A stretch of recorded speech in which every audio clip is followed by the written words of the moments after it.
Hi అండి, నమస్తే. ఈరోజు ఒక విషయం షేర్ చేసుకోవాలనుకుంటున్నాను. రాజమౌళి గారు మొన్న చెప్పిన ఉన్నాయి కదండి, ఆయన ఏం చెప్పారండి? మహా అంటే ఒకటి చెప్పారు, ఏమని, నేను దేవుణ్ణి నమ్మను, వాళ్ళ నాన్నేమో హనుమంతుడు వెనక ఉండి నడిపిస్తున్నారు అన్నారు.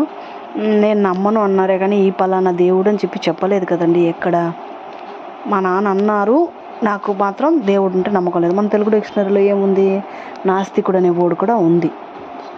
యాక్చువల్గా ఫస్ట్ నేను చెప్పేది ఏమంటే, ఆవేశంతో ఊగొద్దండి. ఫస్ట్ నేను చెప్పేది నా పాయింట్ ఆఫ్ వ్యూలో. మీ పాయింట్ ఆఫ్ వ్యూలో చాలామంది చాలా మాట్లాడారండి. ఒక పాజిటివిటీని తీసుకుంటాం, నెగిటివ్గా తీసుకుంటే అన్నీ నెగిటివ్గా కనిపిస్తాయండి. ఫస్ట్ తెలుగు సినిమాని, ఇండస్ట్రీని ఒక టాప్ ప్లేస్లో కూర్చోబెట్టి ఆస్కార్ని తీసుకుని వచ్చింది.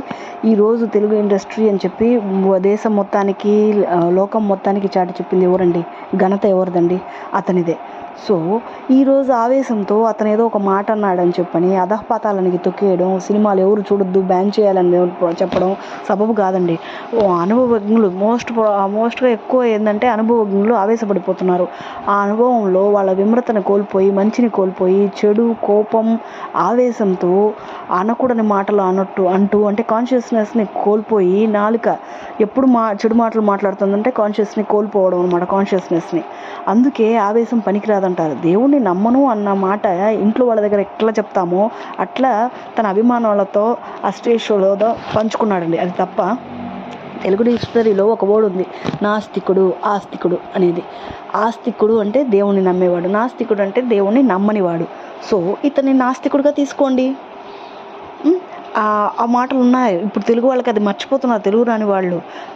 ఇతను కూడా రామాయణ మహాభారతాలు అంటే నాకు ఇష్టము, నేను చేయాలనుకుంటున్నాను, సినిమా తీయాలనుకుంటున్నాను అన్నప్పుడు ఒక నాస్తికుడు కూడా సినిమాలు, మహాభారతం, రామాయణం, హిందూ ధర్మాన్ని ఫాలో అయ్యి ఆ సినిమాలని తీస్తాను అని చెప్పంటే అప్పుడు గర్వించాలే కానీ దీంట్లో ఎందుకండి ఆవేశం పోతూ అతన్ని బ్యాన్ చేయాలి, అతని సినిమాలు బ్యాన్ చేయాలని చెప్పడం ఏమంటారండి? తను బాగుపడక ఇతరులని బాగుపడక మాట్లాడే మాటలండి ఇవి. ఎంతవరకు సమంజసం? ప్లీజ్ ఎవరిని, ఇది మాత్రం నేను చేసిన వీడియో ఎవరిని కించపరచాలని మాత్రం కాదండి.